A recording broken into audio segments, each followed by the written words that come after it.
Graça e paz, meus irmãos e irmãs, que a graça e a bondade do Senhor esteja com vocês.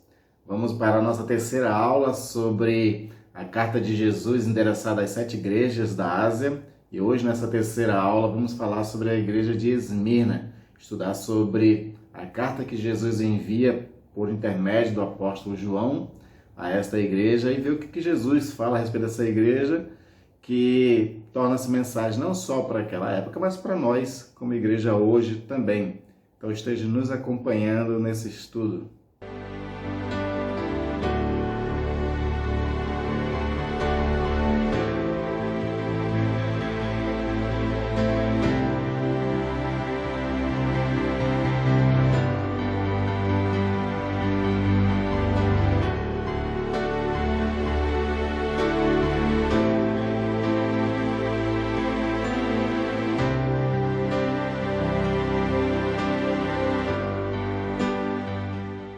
Você com certeza deve ter ouvido passar pela sua rua um carro de som fazendo propaganda de uma igreja onde dizia assim: Noite dos Milagres, Noite das Curas, ou Destrave a sua vida financeira. Esse tipo de mensagem tem sido muito comum de muitas igrejas no tempo em que nós vivemos. O problema de muitas dessas igrejas que pregam sobre a teologia da prosperidade, mensagens ou evangelho da prosperidade, é que não se aceita que essas pessoas sejam pobres.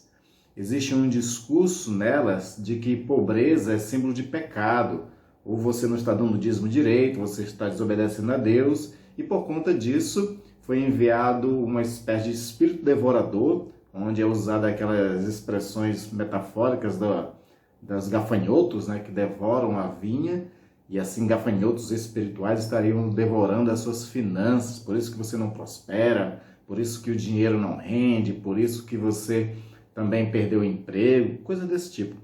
Esse tipo de mensagem tem respaldo na palavra de Deus? E como é que a palavra de Deus vê a questão da pobreza? É sobre isso que nós vamos meditar um pouco nessa carta que o Senhor Jesus dita a João para escrever a Esmirna. E aí eu convido você a ler comigo esse texto que está em Apocalipse capítulo 2, dos versículos 8 ao versículo 11. Eu vou colocar aqui também para você acompanhar na versão que eu estou lendo, onde diz o seguinte: Ao anjo da igreja em Esmirna escreva: Estas coisas diz o primeiro e o último, que esteve morto e tornou a viver. Conheça a tribulação pela qual você está passando, a sua pobreza, embora você seja rico, e a blasfêmia dos que se declaram judeus e não o são, sendo isto sim sinagoga de Satanás. Não tenha medo das coisas que você vai sofrer. Eis que o diabo está para lançar alguns de vocês na prisão, para que vocês sejam postos à prova e passem por uma tribulação de 10 dias. Seja fiel até a morte, e eu lhe darei a coroa da vida. Quem tem ouvidos, ouça o que o Espírito diz às igrejas. O vencedor de modo nenhum sofrerá o dano da segunda morte. Vamos estar pedindo em oração que o Senhor seja aquele que nos instrua através da sua palavra e o próprio Espírito seja aquele que traga iluminação às nossas mentes e corações para compreendermos as verdades do Senhor. Oremos. Pai querido e amado, te louvamos e engrandecemos ao teu excelso e rico nome, Senhor. Obrigado, Senhor, pelos dias e semana que tivemos, pela tua proteção, guarda, e principalmente, ó Deus, porque Tu mostrou, Senhor, Tua graça e bondade sobre nós por todos esses dias. Na aula de hoje vamos estudar, Senhor, sobre a igreja de Esmirna. O que Jesus diz a essa igreja, com certeza, Senhor, vale para a igreja de hoje, porque Tua palavra, Senhor, ela se renova a cada dia e ela tem efeitos duradouros. São realidades, ó Deus, muito parecidas e que nós possamos aprender aquilo que Jesus disse à igreja de Esmirna, venhamos também nos tempos de hoje, refletir e tentar viver como igreja a qual agrada ao Senhor Jesus Cristo.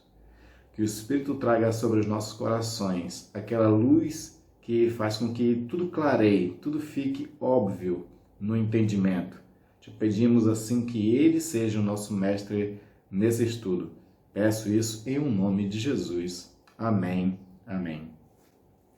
A igreja de Esmirna, queridos, para que nós possamos compreender ela, ela estava, né, situada numa cidade muito próspera da Ásia Menor.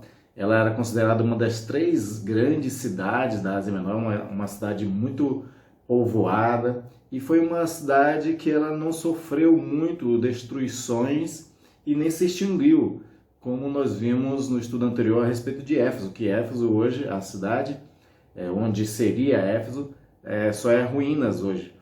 Pelo contrário, a Esmina ela prosperou tanto e continuou crescendo, e hoje, para você ter uma ideia, é uma cidade de mais ou menos 4 milhões de habitantes, fica também na Turquia, assim como Éfeso, e ela é banhada ali pelo Mar Egeu, ela fica realmente, né, muito próxima. Na verdade, tem o Mar Egeu, tem as praias e Esmina, tá? E é um lugar muito bonito por conta disso.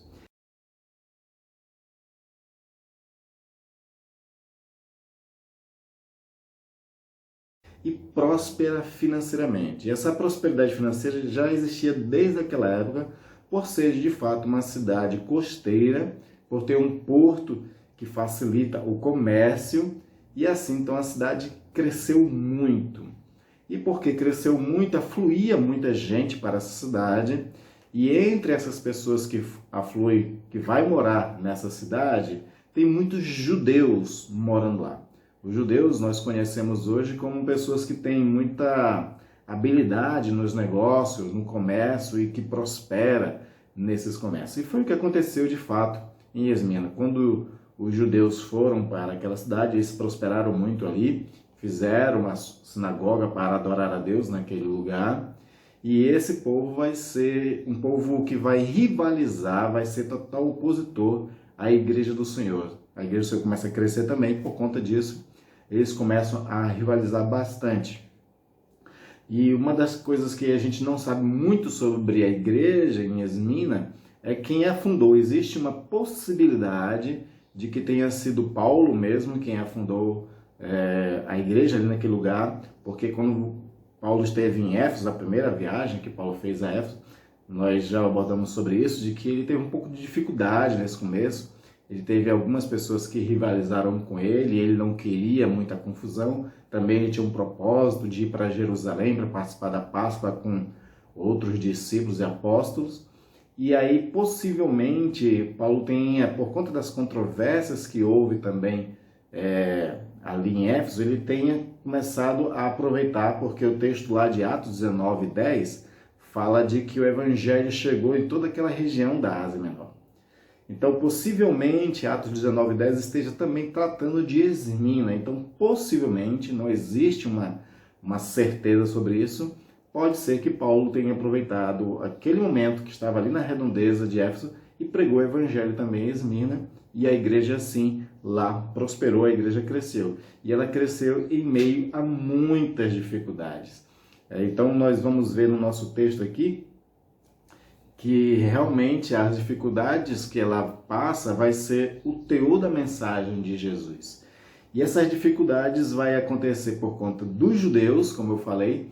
Os judeus eles tornam contrários à mensagem do evangelho da pessoa de Jesus Cristo, mas também a própria cidade tem uma outra característica muito interessante, que desde os tempos passados, antes de Cristo, ela foi sempre uma cidade muito fiel a Roma. Uma fidelidade tal de que eles defendiam o César, defendiam o imperador, né, de forma muito extremada. E aí, por conta disso, nessa fidelidade é que nós vamos ver também a questão de que a cidade, seus governantes, também vai se opor à igreja, porque a igreja só tem um Senhor, só tem um rei, que é a pessoa de Jesus Cristo. E assim como nós sabemos, os imperadores gostavam de reclamar adoração para si, ele queria que as pessoas venerassem eles, e aí por conta disso eles dificultavam a vida das pessoas. E vai dificultar, por exemplo, na questão financeira também. Nós vamos ver o porquê disso. Então nós vamos estudar aqui de forma mais expositiva o texto, onde Jesus começa dizendo à igreja de Esmina: estas coisas diz o primeiro e o último que esteve morto e tornou a viver. Jesus ele já se apresenta aqui, essas apresentações são todas baseadas naquele início lá do Apocalipse capítulo 1, como nós já vimos, Jesus ele explica, inclusive, a sua própria forma de se manifestar. E aqui é muito interessante ele encaixar para a mensagem da igreja de Esmirna o fato de que ele é o primeiro e o último, ou seja, é uma ideia de eternidade que está sendo posta aqui a respeito da pessoa de Jesus Cristo. Jesus Cristo não está preso à materialidade, a esse mundo perecível. Jesus ele é para além da realidade temporal, por isso ele é eterno. Mas mais importante, ele vai dizer que estive morto e tornou a viver. Jesus esteve morto e veio à vida. Isso é muito importante porque Jesus vai falar de morte exatamente para esta igreja. Então, Jesus ele vai se colocar como parâmetro para essa igreja, se igualando a essa igreja, para que eles entendessem que a igreja estava completando a obra de Cristo, ou no sentido de que a igreja estava vivendo como Cristo viveu. E não existe coisa melhor do que a igreja viver como Cristo viveu. Apesar de que isso pode ser, aos nossos olhos, muito ruim. Principalmente daquilo que eu falei das igrejas que pregam somente prosperidade, somente vida boa, de que não pode sofrer, de que nós estamos aqui realmente para só gozar de coisas boas. Existem muitos pregadores, isso é uma herança antiga, não é nova, essa teologia da prosperidade, onde sempre prometeu realmente vida boa, tipo assim, venha para a minha igreja e sua vida vai mudar completamente. E esse mudar completamente não tem a ver com aquilo que Paulo fala de que esses que estão em Cristo, nova criatura é, as coisas velhas sejam passadas, eis que tudo se faz novo. O que Paulo está dizendo ali é de uma nova natureza em Cristo Jesus, de que o velho homem morreu, quando se converteu e nasce outro, a regeneração do ser humano. Essa é a novidade, é que nós nascemos de novo da água e do Espírito, como Jesus diz a Nicodemos. O que essas igrejas falam de mudança de vida é de questão assim, se você era pobre, agora você vai ser rico. Se você vivia doente, agora você vai ter sempre saúde. Essas promessas assim, que são muito triunfalistas, mensagens triunfalistas de que nós realmente fomos redimidos por Jesus só para viver a felicidade neste mundo. Na verdade, nós vamos ver no Evangelho muitas coisas que não é bem assim, e o próprio Jesus é o exemplo de um tipo de vida que, como cristãos, como fiéis ao nosso Deus, nem sempre, na verdade, nós vamos viver tão felizes assim. Jesus foi aquele que padeceu. Um dos textos mais famosos de Isaías é o texto sobre o servo sofredor. E Jesus ele está dizendo aqui para a igreja de Esmirna que ela está sendo uma serva sofredora e pede para que ela seja fiel. Então, por isso, quando ele se identifica dizendo, eu fui aquele que morri, mas agora estou vivo, isso é uma mensagem muito importante passar para uma igreja que também passará pelas mortes. E é isso que nós vamos estar vendo aqui. E aí, no versículo 9, depois de eles fazer essa identificação com a igreja, ele diz, eu conheço as tuas obras. Eu conheço a tribulação pela qual você está passando. Por quê? Porque eu sofri. Eu sei o que é sofrer como você está sofrendo, porque eu passei por tudo isso. Então, cada detalhe desse que ele vai descrever sobre a igreja, ele mesmo experimentou. O primeiro, por exemplo, identificação que Jesus mostra aqui é a própria tribulação. Conheço a tribulação pela qual você está passando. Jesus viveu momentos de tribulação. Jesus ele foi muitas vezes ameaçado. Os judeus, principalmente fariseus, escribas, sacerdotes, sempre conspiraram contra Jesus. Desde lá, lembra do nascimento de Jesus? O Herodes mesmo, o Herodes conspirou contra Jesus Cristo. Ele falou para os reis lá, vocês encontrarem o Messias, me avisem para que eu possa adorar. Mas na verdade ele queria matar Jesus Cristo. E aí por conta disso o Espírito do Senhor envia José e Maria para o Egito para se livrar da ameaça de morte que Herodes estava praticando. A ameaça era tão real que Herodes, por conta de que os reis não vieram falar para ele onde Jesus estava, ele mandou matar todas as crianças de 2 anos para baixo, né? Então a ideia de ele mandar matar todas essas crianças era a ideia de que, bom, esse Jesus, esse rei também vai morrer, né? Porque Jesus já foi apresentado pelos 3 reis como o rei dos judeus. E Herodes tinha um problema muito grande com pessoas que poderiam ser ameaças ao seu reino.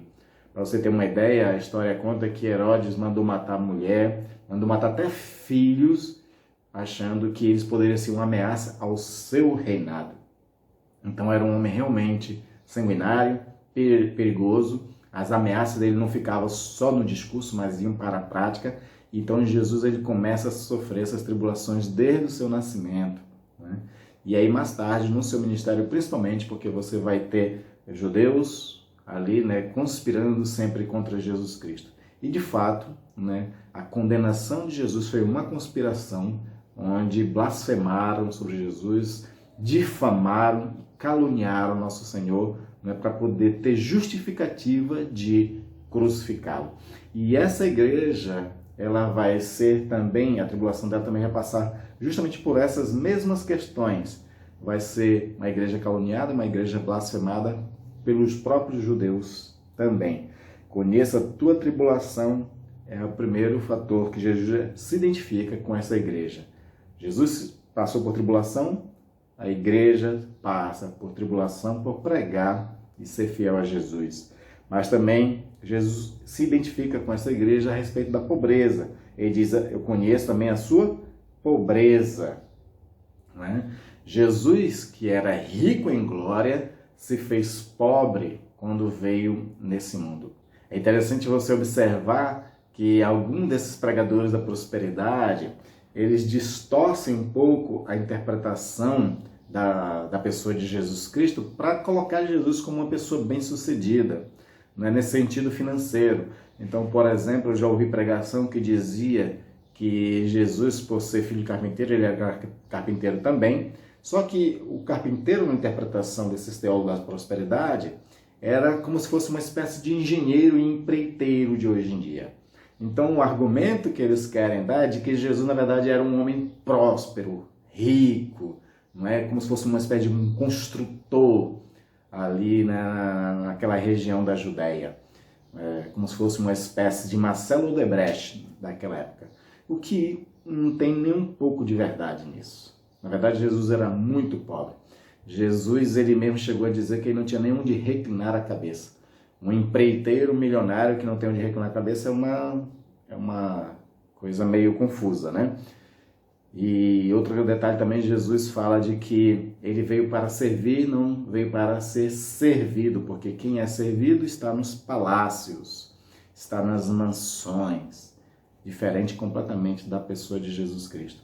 E aí Jesus ele vai dizer para essa igreja que ela também é pobre e conhece a pobreza dela. Nós entendemos a partir do texto do Apocalipse mesmo que a pobreza de Esmina se dava também por oposições que o povo sofria.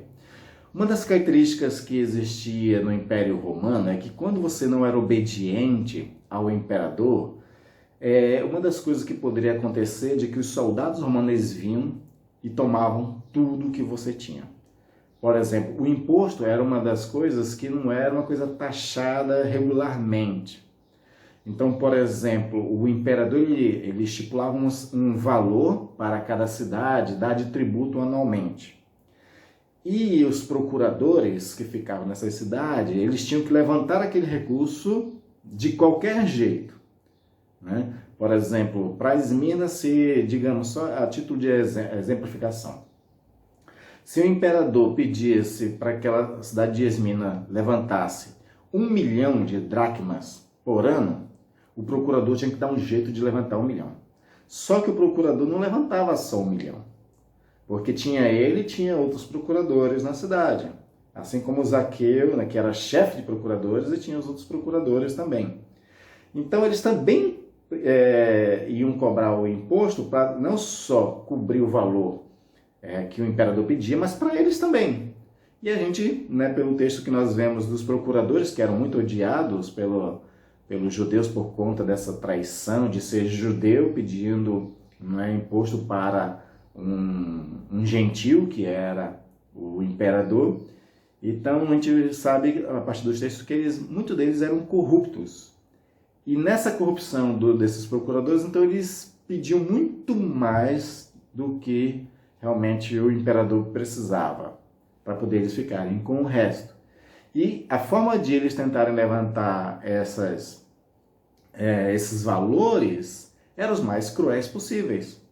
Porque não era aquela questão de uma porcentagem. Você pescou 10 peixes, você tem que dar 10% para o imperador. Não.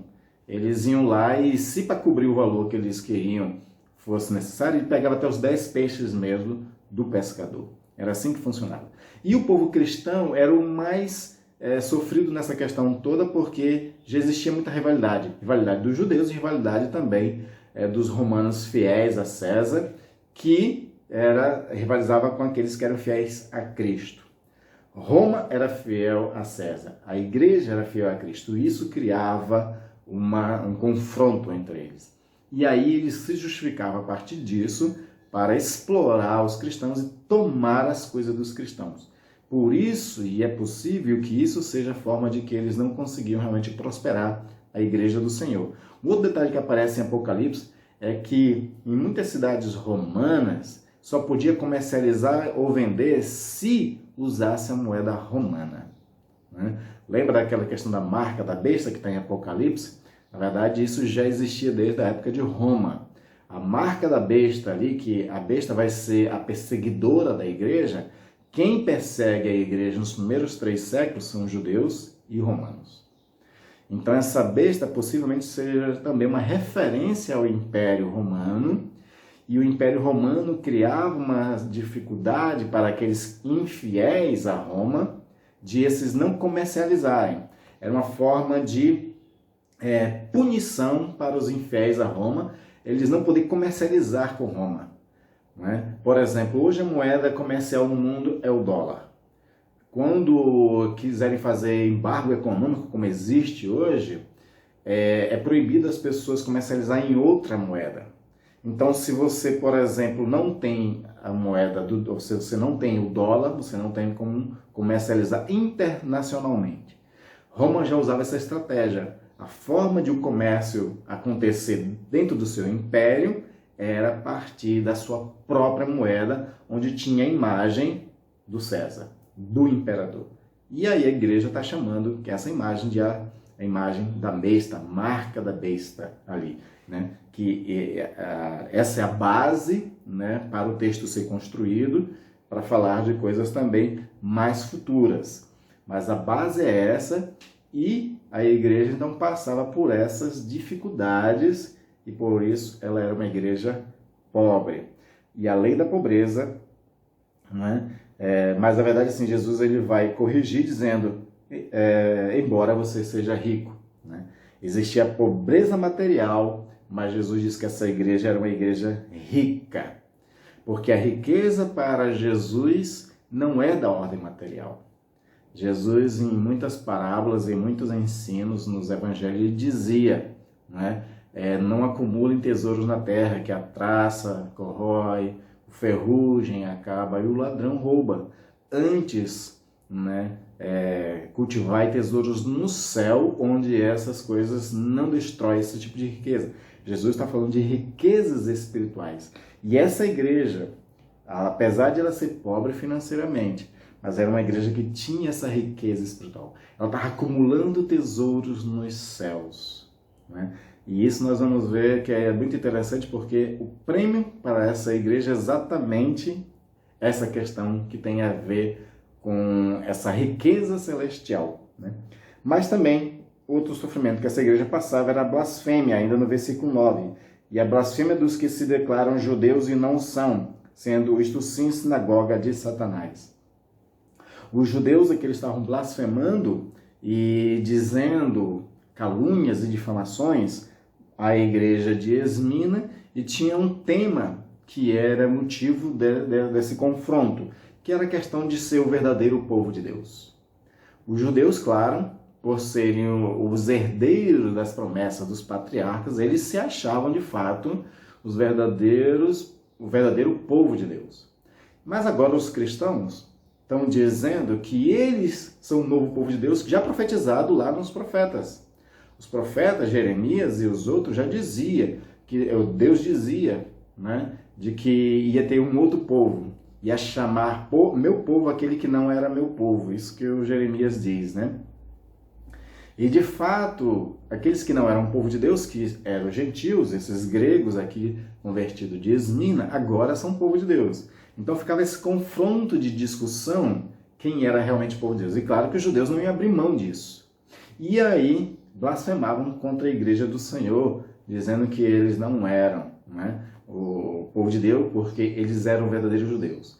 Aí você vai ter Paulo falando da igreja de Roma, mas uma coisa que serve para cá também, que ele vai dizer no capítulo 2, Paulo vai dizer assim, que o verdadeiro judeu não é, ou o verdadeiro israelita, não é aquele que nasce em Israel ou da descendência. Na verdade é aquele que é de coração, que não que fez uma circuncisão da carne, mas a que fez a circuncisão do Espírito Santo. Então Paulo está dizendo qual é o verdadeiro judeu. E nesse modelo que Paulo está explicando o que é o verdadeiro judeu, o que é o verdadeiro israelita, o verdadeiro povo de Deus, Esmina se encaixa nisso. E pelo contrário, tanto o texto aqui quanto Jesus em outro momento no Evangelho de João vai dizer que na verdade esse povo judeu que se acha, né, descendente, filho de Abraão, na verdade eles são filhos do diabo. Jesus fala isso lá em João, de que pelo fato dos judeus não ouvirem a sua voz, não aceitarem a ele e a sua mensagem, eles se faziam filhos de Satanás, filhos do diabo, inclusive por quererem a sua morte. Assim como os judeus quiseram e tramaram para a morte de Jesus, isso fazia deles, né, filhos do diabo. E aqui Jesus está dizendo a mesma coisa, né, para Esmina, de que a igreja, sim, é descendente pela fé do pai da fé Abraão. E os judeus aqui estão sendo, na verdade, filhos do diabo, e a sinagoga deles, a reunião deles, a comunidade deles é uma comunidade, né, de Satanás, porque Satanás é aquele que é o acusador. E aqui, os judeus são os acusadores do povo de Deus, né? Então Jesus traz essa comparação aqui a despeito da mesma coisa que o próprio João escreveu Apocalipse também já tinha narrado no seu evangelho a respeito desse povo. E isso é um contraste muito interessante para nós fazermos do que é povo de Deus e o que é realmente filhos do diabo. Todo aquele que se volta contra Jesus e contra a igreja do Senhor é um filho do diabo. Está sendo instrumento satânico. Está sendo o acusador e perseguidor do povo de Deus, né? E isso é muito importante para a nossa compreensão. Continuando, no versículo 10 ele diz assim, não tenha medo. Para uma igreja que sofre tribulação, para uma igreja que é pobre materialmente, para uma igreja que está sendo blasfemada e diz, não temas. Não temas das coisas que você vai sofrer. Em outra versão diz assim, não temas das coisas que você tem que sofrer.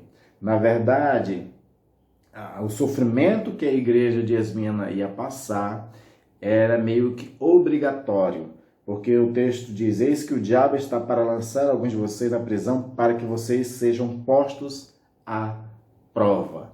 Não é?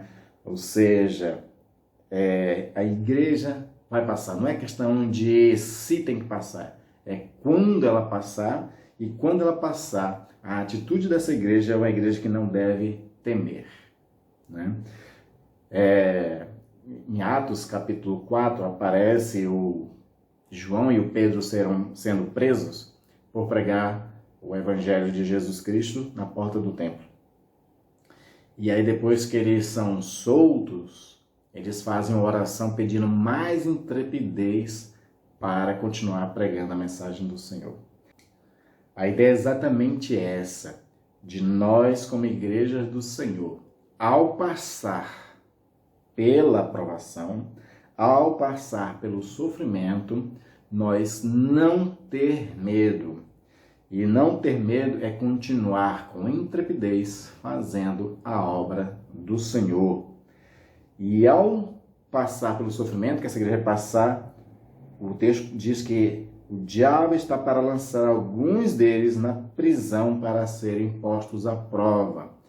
É muito interessante essa questão, porque de fato Domiciano, que era o imperador desse período, ele foi realmente muito cruel com a igreja do Senhor. E ele lançou muitos na prisão, principalmente com a acusação de quem? Dos filhos do diabo, que era os judeus. Os judeus faziam falsas acusações contra os cristãos, e aí por conta disso colocaram eles na prisão. Mas foi um período muito curto, porque aconteceu de Domiciano ele morrer, e Nerva, que foi o imperador seguinte, ele tinha uma política mais estoica. Ele dizia e acreditava que o governante ele tem que governar para o bem do povo. Então ele dava salvo-conduto, ele dava anistia, mais liberdade religiosa, e de fato esse povo pode ser solto mais tarde. Mas esse tempo de prisão, o texto vai dizer inclusive, né, que passaram por uma tribulação de 10 dias. Esse tempo curto, mas foi um tempo muito difícil, por conta da tribulação. A expressão bíblica para tribulação não é qualquer sofrimento.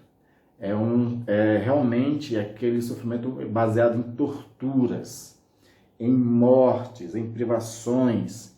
Então esse povo pode ter sido poucos dias, mas foram dias realmente muito difíceis para a igreja, e isso era para testar a fidelidade deles. E Jesus pede essa fidelidade, diz assim: ser fiel até a morte e lhe darei a coroa da vida. Primeiro, seja fiel até a morte. Jesus não está livrando essas pessoas de uma possível morte, mas ele diz assim que seja fiel até na morte. Essa que é a tradução original para o texto. Seja fiel até na morte, ou seja, ao passar pela morte, permaneça fiel, permaneça cumprindo a missão, seja fiel, inclusive, não negando o nome de Cristo, porque geralmente é isso que acontecia. Quando eles prendiam os cristãos, quando eles lançavam no Coliseu, ou sob tortura, qualquer coisa, o que os soldados pediam assim: nega a Cristo e confessa César como o Quírios, como o Senhor, né? Um título de reverência. E a ideia é que na morte, ao sofrerem torturas, cruzes e tudo que fosse, né, levá-los à morte, eles tinham que permanecer adorando o único Rei verdadeiro, que era a pessoa de Jesus Cristo. Uma das figuras mais emblemáticas que existe, inclusive da cidade de Esmirna, que foi fiel até na morte, é Policarpo. Policarpo ele foi um dos discípulos de João, e mais tarde, depois já de João, né, ele chegou a ser bispo em Esmirna. E por conta de que, como eu falei para você, que a igreja ela foi perseguida por 3 séculos ali, antes de Constantino oficializar a igreja, né, oficializar o cristianismo como uma religião oficial, a igreja foi muito perseguida. E Policarpo foi uma das pessoas perseguidas, né, e era o imperador da época, era o Marco Aurélio, e foi exigido que Policarpo negasse o nome de Jesus Cristo e adorasse ao imperador César. Mas existe uma frase muito famosa, existem livros, materiais, que fala sobre essa conversa em que Policarpo teve com seu torturador, né? E uma das frases mais famosas que ficou desse momento que Policarpo estava sofrendo e ia morrer, quando pediram para ele negar a Cristo, ele disse o seguinte: há 86 anos eu tenho sido servo do Senhor, e ele nunca me faltou. Como blasfemarei eu contra o rei que me salvou? Essa é a frase mais famosa de Policarpo no momento do sofrimento. Ele foi fiel até a morte, né? Jesus pede para a sua igreja ser fiel até a morte. E a recompensa que o Senhor dá, né, para os fiéis até a morte é muito grande. Para Esmirna, o prêmio pela fidelidade vai ser baseado no próprio discurso que está sendo dado aqui, que era a respeito da pobreza. Se a igreja ela era pobre financeiramente, materialmente, ela era rica espiritualmente, como nós falamos, e o prêmio para ela é justamente: eu lhe darei a coroa da vida. Coroa é um símbolo de riqueza, coroa é um símbolo, geralmente todas as coroas elas são de ouros, então ela é um símbolo realmente de prosperidade. Para essa igreja que era pobre, o Senhor está dando a coroa da vida, que ela é muito maior, muito mais importante e de maior valor do que realmente coisas materiais. E a expressão coroa da vida é interessante porque, além dessa questão de trabalhar com pobreza e riqueza, também é uma referência à própria cidade de Esmirna, porque a cidade de Esmirna ela tinha uma característica que ela tinha as colinas e eram construídos lindos palácios, prédios sobre essas colinas, e o termo que era dado para essas colinas era chamado de coroa de Esmirna. Então tinha várias colinas que eram feitas realmente construções maravilhosas, e a cidade ficou conhecida, né, esse ponto de colinas ficou conhecido como a coroa de Esmirna. Então o Senhor está fazendo uma referência à cidade dizendo o seguinte: o teu prêmio, né, prêmio para a igreja, né, será uma coroa, e a coroa da vida. E aí Jesus vem para a parte final, onde diz assim: quem tem ouvidos, ouça o que o Espírito diz às igrejas, o vencedor de modo nenhum sofrerá o dano da segunda morte. Por que Jesus está dizendo isso já no final, né, para essa igreja, para a igreja que der ouvidos à sua voz? Porque se era para ser fiel até a morte, e muitos iam passar pela morte, também, como prêmio, o Senhor diz para eles: você não passará pela segunda morte. A Bíblia fala de duas mortes. Primeira, morte física, e segunda, morte eterna, onde a pessoa é lançada no lago de fogo e enxofre. Porque, como diz Daniel, como diz Apocalipse, todos hão de ressuscitar. Nós para a vida eterna, então a gente não vai passar pela segunda morte, mas os incrédulos, os blasfemadores e todos aqueles que são contra o Senhor nosso Deus, que não acreditarem em Cristo Jesus, todos eles, depois de ressuscitado para julgamento, vão passar pela segunda morte. No caso da igreja de Esmirna, a sua fidelidade levaria eles a não passar, né? Ele diz assim: de modo nenhum sofrerá o dano da segunda morte. Essa é uma promessa para esta igreja e uma promessa para todas as igrejas, para todo o povo de Deus, porque o texto está dizendo: quem tem ouvidos, ouça o que diz o Espírito da igreja, o vencedor. Né? Então, é uma mensagem para todas as igrejas, como está no plural, e para todos aqueles, né, que forem fiéis, inclusive fiéis até a morte, principalmente fiéis até a morte, não sofrerá dano da segunda morte. Você percebe que todo esse discurso que Jesus está dando nessa igreja não é um discurso muito bonito, triunfalista, como muitas igrejas têm pregado hoje em dia. Não é? Na verdade, Jesus está dizendo que se identifica com esta igreja na tribulação, na pobreza e na blasfêmia. Blasfemaram contra Jesus também, difamaram contra ele, né? Fizeram falsas acusações contra ele. Né? Jesus ele passou por uma grande tribulação na cruz do Calvário também. Né? Desde a sua prisão até a cruz do Calvário, Jesus passou por uma grande tribulação. Mas além de Jesus se identificar com essa igreja, Jesus está dizendo para essa igreja: apesar de tudo isso, não tenha medo e seja fiel até a morte. Jesus não está fazendo promessa para essa igreja assim: eu vou te livrar da morte. Jesus não está dizendo o seguinte: vou acabar com a tribulação. Claro que o Senhor ele pode e faz isso em questões pontuais. Por exemplo, no caso de Pedro, quando Satanás pediu Pedro de Deus para peneirar a fé de Pedro, Jesus intercedeu por ele para que Pedro não fosse peneirado, que ele não fosse tentado, que ele não fosse realmente sofresse os ataques satânicos. Porque Jesus conhecia as fraquezas e as condições de Pedro. Pontualmente, o Senhor pode fazer isso. Jesus pode fazer isso por igrejas, livrar a igreja inteira também de uma perseguição, de uma destruição, de qualquer coisa desse tipo. Mas isso são pontuais, é isso que a gente tem que entender. Isso aqui não é garantia, porque uma das formas de se glorificar a Deus no passado era morrendo em nome do Senhor. O primeiro modelo de espiritualidade cristã foi o martírio. Por isso que você vai ter na boca desses primeiros homens, quando morriam, por conta de ter pregado o evangelho, de ter sido fiel, era alegria nos lábios deles. As últimas palavras deles eram alegria por estar morrendo em prol da missão e em nome de Jesus Cristo. Esse era o primeiro modelo. Muitas pessoas não foram livradas, né? Mas tudo isso é para nós entendermos que essas mensagens triunfalistas, elas às vezes são falsas, mas principalmente para nós entendermos que para o Senhor o que nós temos após essa morte é muito mais glorioso. Paulo vai dizer isso, não é, de que os sofrimentos do tempo presente, as tribulações do tempo presente não hão de ser comparadas com a glória que há de ser revelada em nós. Então existe uma coisa muito maior que nós vamos passar.